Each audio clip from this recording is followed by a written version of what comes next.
और वे महाराज श्री दशरथ के पास जाते हैं। दशरथ जी इतने उत्साही हैं कि वो विश्वामित्र जी से कहते हैं कि आपने कैसे कष्ट किया, आपके कहने में देर है, मेरे करने में देर नहीं। कई कारण आगमन तुम्हारा, कहूं सो करत लाऊ मुबारक। पर विश्वामित्र जी ने जो मांग की, उस सुनते ही दशरथ जी को पसीना छूट गया। उन्होंने कहा, अनुज समेत देहु रघुनाथा, निश्चर बद में हो सनत। लक्ष्मण के साथ मुझे राम को दे दीजिए। महाराज दशरथ ने स्पष्ट शब्दों में कह दिया कि आप और जो भी वस्तु मांगे, मांगहु भूमि धेनु धन कोसा, सर्वस्व आजु देवु सहरोसा। देह प्राण के प्रिय कछु नाही, सो मुनि देवु निमिखे कुमाई। सब सुत मोहि प्रिय प्राण की नाही, राम देत नहीं बने गुसाई।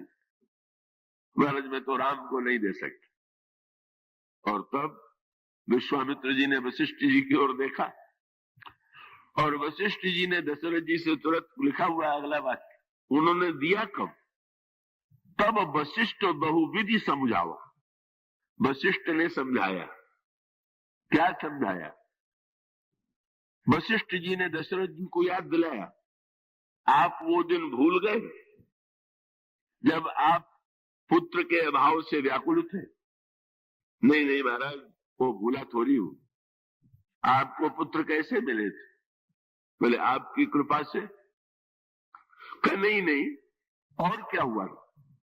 आपने श्रृंगी ऋषि के द्वारा यज्ञ कराया, अग्निदेव चरु लेकर के प्रकट हुए, चरु को मैंने रानियों को बांटा, और इससे मेरे 4 पुत्र हुए।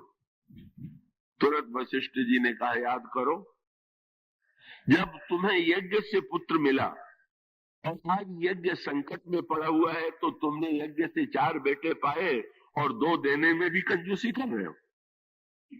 जितना पाइए उसका आधा तो जरूर दीजिए।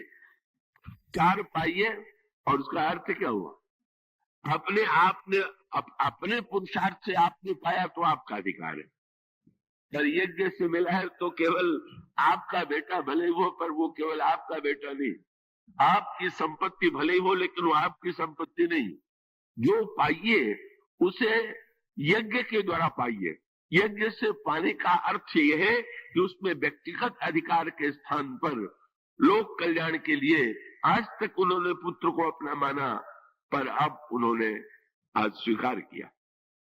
और उन्होंने कहा दोनों तरह से, अगर तुम ये कहते हो कि आपके आशीर्वाद से हुआ, तो एक ऋषि के आशीर्वाद से पुत्र मिला और दूसरा ऋषि आज आया हुआ है। यज्ञ की दृष्टि से और आशीर्वाद की दृष्टि से, दोनों ही दृष्टियों से तुम्हें देना चाहिए। और इस तरह से सकाम यज्ञ जो था वो निष्काम यज्ञ की ओर मुड़ गया। सकामता को निष्कामता की दिशा में, धन एकत्र कीजिए, संपत्ति एकत्र कीजिए, पर उसको फिर अपनी न मान करके लोक की सेवा में लगा दीजिए। पुत्र को प्राप्त कीजिए, पर पुत्र पर अपना निजी अधिकार न मान करके समाज में जब संकट की स्थिति आवे तो उस पुत्र को उस संकट के लिए अर्पित करने में संकोच न कीजिए। यही है सकाम यज्ञ का निष्काम यज्ञ की ओर से मुड़ना। और महाराज जनक का यज्ञ जो है उससे भी ऊपर का यज्ञ, दशरथ का यज्ञ सकाम यज्ञ, विश्वामित्र जी का यज्ञ निष्काम यज्ञ, लोक कल्याण के लिए किया जाने वाला यज्ञ, वो यज्ञ पूरा हो गया। अब विश्वामित्र जी को चाहिए कि श्री राम और लक्ष्मण को अयोध्या लौटा करके दशरथ जी को सौंप दें कि तुमसे मैंने यज्ञ की रक्षा के लिए तुम्हारे पुत्रों को मांगा था, मेरे यज्ञ की रक्षा हो गई, अब इन पुत्रों को आपको मैं सौंपता हूं। पर ऐसा नहीं हुआ, यज्ञ पूरा हो गया। महर्षि विश्वामित्र के आश्रम में भगवान राम रुके हुए, और जनकपुर से सूचना आई और विश्वामित्र जी ने भगवान श्री राम से कहा कि राम जनकपुर चलना है। महाराज कहा? बोले वहां भी यज्ञ हो रहा, और जब तुम्हारा जन्म यज्ञ से हुआ है, यज्ञ के लिए हुआ है, तो जहां यज्ञ है वहां तुम्हें चलना ही पड़ेगा, उस पर पिता से पूछने की कोई आवश्यकता नहीं। उनके अधिकार की बात नहीं है। जहां भी यज्ञ में संकट है तुम्हें चलना है। और ये जनक का यज्ञ और ऊंचा यज्ञ है, ये समर्पण यज्ञ है। कुछ पाने के लिए यज्ञ, कुछ न पाने के लिए यज्ञ, और उससे भी आगे बढ़ करके देने के लिए यज्ञ, ईश्वर को भी समर्पित करने के लिए सर्वश्रेष्ठ यज्ञ जो है महाराज जनक का, क्योंकि वो भगवान की शक्ति को भगवान को अर्पित करने के लिए, सीता को श्री राम को अर्पित करने के लिए ही महानतम संकल्प लिए हुए हैं। विश्वामित्र का दशरथ सकाम, विश्वामित्र निष्काम, और जनक जो है परम तत्वज्ञ, महानतम निष्काम कर्मयोगी और समर्पण की वृत्ति से प्रेरित श्री राम ने यह सुना।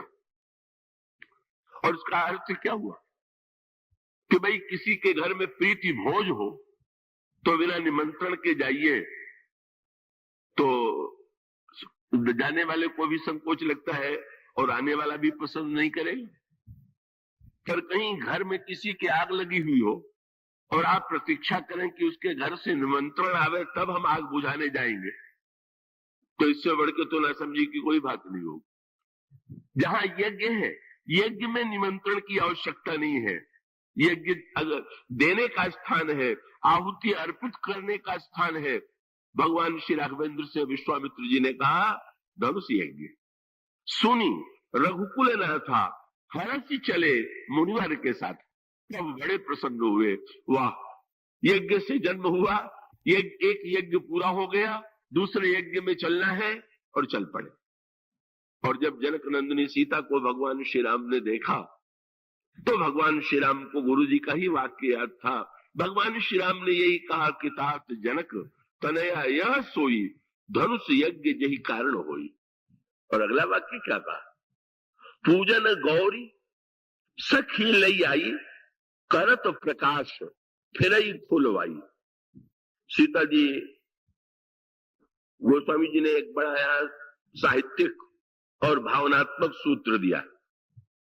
क्या सीता जी के लिए यहां पर सुवाटिका में उपमा दी गई, कच्छभी गृह दीप शिखा जनु बरई। जब भगवान राम ने श्री सीता जी को देखा तो श्री सीता जी को देख करके कहा, लक्ष्मण, सीता जी को देख करके ऐसा लग रहा है कि जैसे छवि के गृह में दीप शिखा जल रही, छवि गृह दीप शिखा जल बरई। तो यहां पर एक सूत्र है, क्या आरण्य कांड में स्त्री सौंदर्य की तुलना दीप शिखा से की गई। श्री सीता जी भी बहिरंग दृष्टि से नारी है, और उनको देख करके भगवान राम उनकी तुलना भी दीप शिखा से करते। पर आरण्य कांड में जब दीप शिखा कहा गया है तो निंदात्मक अर्थ में कहा गया, और बाह्य कांड में जब दीप शिखा कहा गया है तो प्रशंसात्मक अर्थ में कहा गया। दोनों में क्या अंतर है, वहां पर बहुत बढ़िया बात है।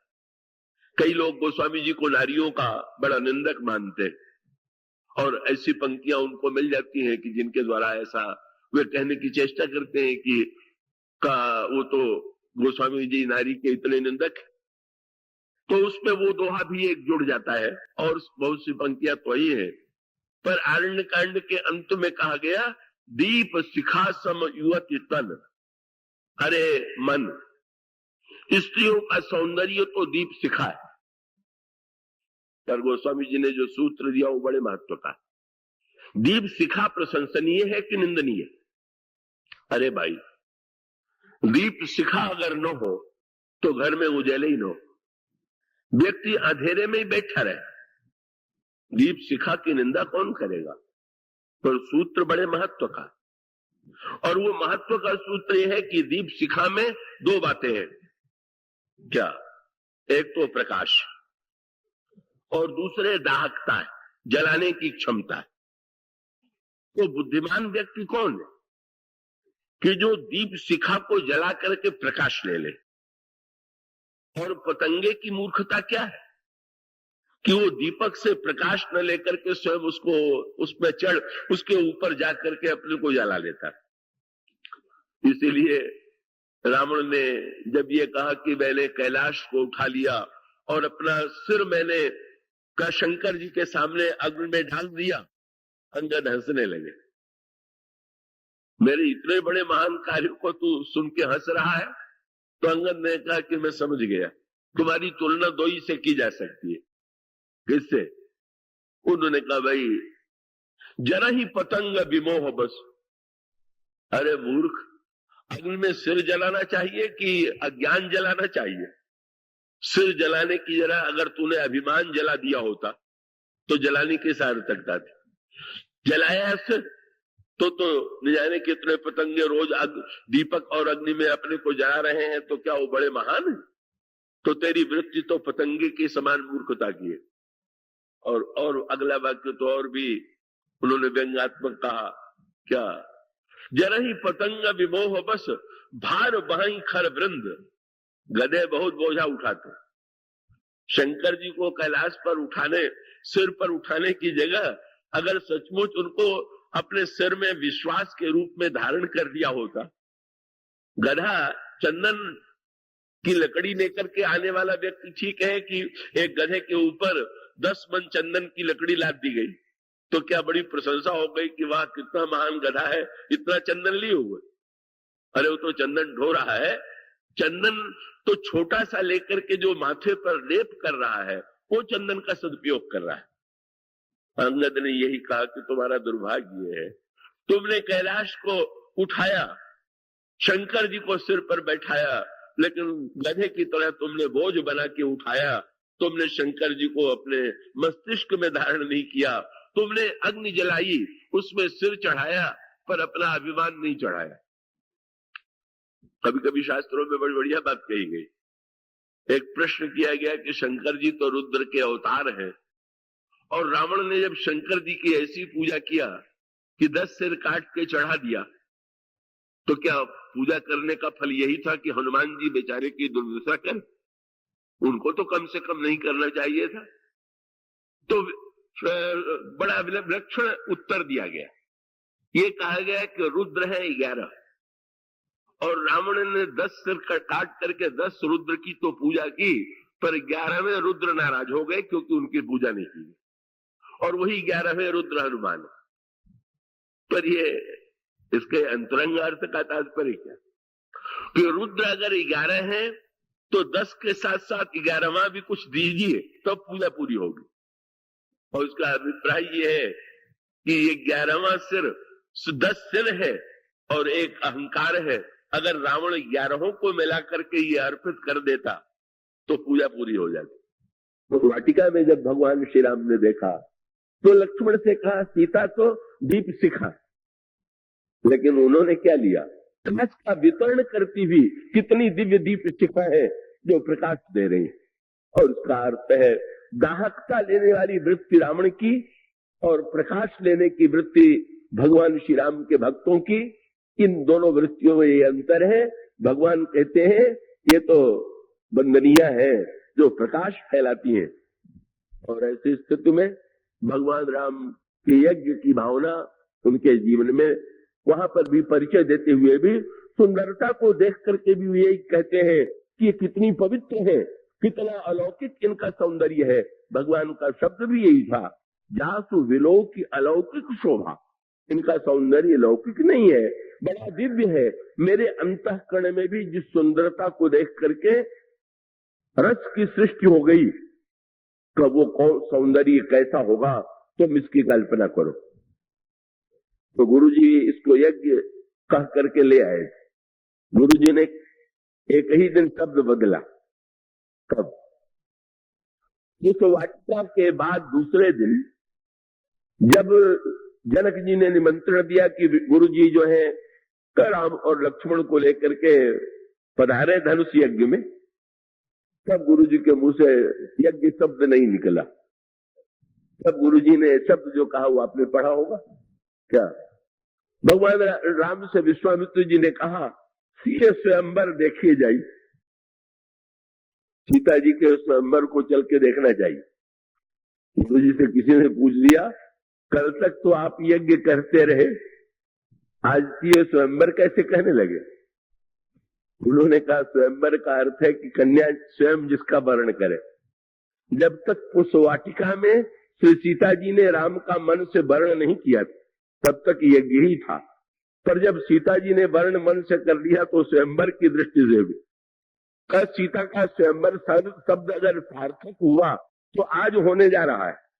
और उसी वृत्ति को लेकर के, यज्ञ की लोक कल्याणकारी वृत्ति लेकर के भगवान श्री राघवेंद्र उस धनुष यज्ञ के मंडप में आते हैं और अन्य राजा वहीं आए हुए हैं। पर सीता जी के सौंदर्य के प्रति जो उनकी दृष्टि है, उमाई की दृष्टि है, कीर्ति को पाने के लिए, भौतिक सफलताओं को पाने के लिए, केवल अपने अंतःकरण के वासना की तृप्ति के लिए वो सीता जी की सुंदरता देखते हैं और उन्हें पाना चाहते हैं। तब कर्म के दो रूप हो गए। जनक जी के बंदी ने आकर के जब घोषणा किया, जो धनुष तोड़ेगा उसे कीर्ति मिलेगी, समृद्धि मिलेगी, सीता जी मिलेंगी, एक एक राजा खड़ा हो गया। केवल भगवान राम बैठे रहे। क्यों?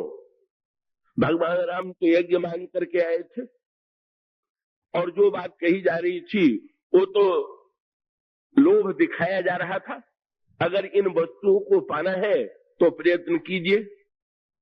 तो स्वार्थी लोग जैसे कर्म करते हैं उसका पूरा चित्र राजाओं के जीवन में मिला।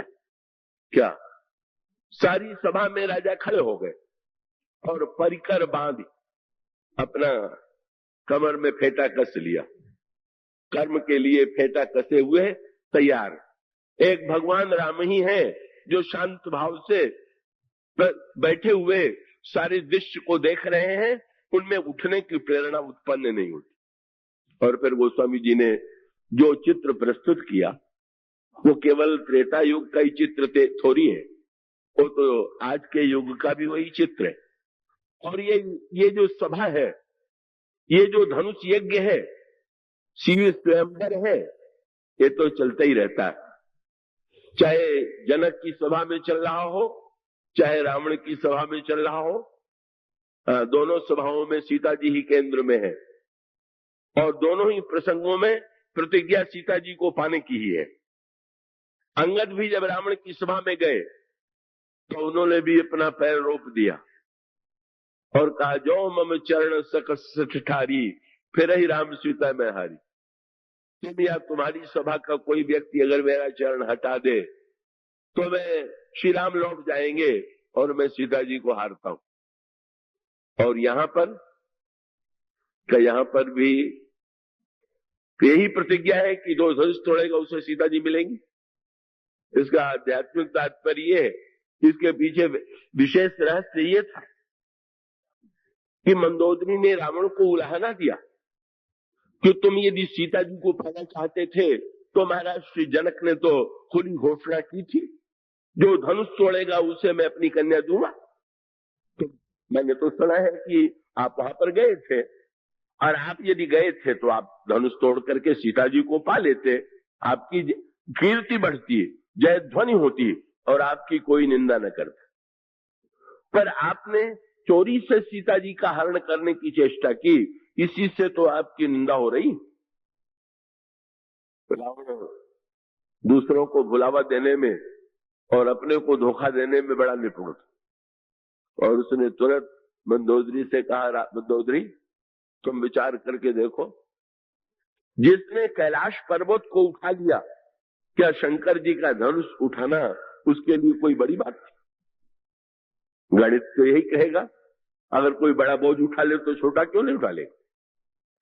फिर रावण ने कहा कि नहीं, अगर जनक ने केवल उठाने की प्रतिज्ञा किया होता तो मैं उठा लेता, पर जनक ने तो कह दिया उठा के तोड़ना पड़ेगा। और तुम जानती ही हो कि शंकर जी हमारे गुरु जी हैं, अपने गुरु की वस्तु को तोड़ना ये तो शिष्य का धर्म नहीं है। इसीलिए मैंने जानबूझ करके गुरु का अपमान न हो इसलिए ऐसा किया। मंदोदरी चुप हो गई। मंदोदरी के पास उत्तर नहीं था। अंगद ने रावण की कलई खोल दिया, बोले चलो भाई एक बार और सही, अब उठाना ही उठाना है, तोड़ना नहीं, अब केवल उठाना है। चलो तोड़ने वाली बात से तुम घबराते हो, और उठाना भी क्या है, अपने गुरुजी का धनुष उठाने की बात भी नहीं, तो बंदर का पैर है। तो एक बार और प्रयत्न करके देख लो, क्या है इसका अभिप्राय। मानो संकेत ये है, सीता जी को पाना यही है अच्छे बुरे सभी व्यक्तियों का लक्ष्य। सीता जी अगर लक्ष्मी है तो लक्ष्मी लोग पाना चाहते हैं, सीता जी अगर शक्ति हैं तो लोग शक्ति पाना चाहते हैं, सीता जी अगर शांति हैं तो लोग शांति पाना चाहते हैं। सीता जी को ही तो पाना चाहते हैं, पर पाने की सही पद्धति क्या है। रावण की तरह या जिन राजाओं ने जिस तरह से पाने की चेष्टा किया, क्या सीता जी को पाने की सही पद्धति वही है क्या? और क्या रावण की पद्धति से अगर कोई व्यक्ति कुछ समय के लिए सीता जी को पाले तो क्या सचमुच उसने पा लिया क्या? अंगद से जब लौट करके आए तो बंदरों ने 2 प्रश्न किया।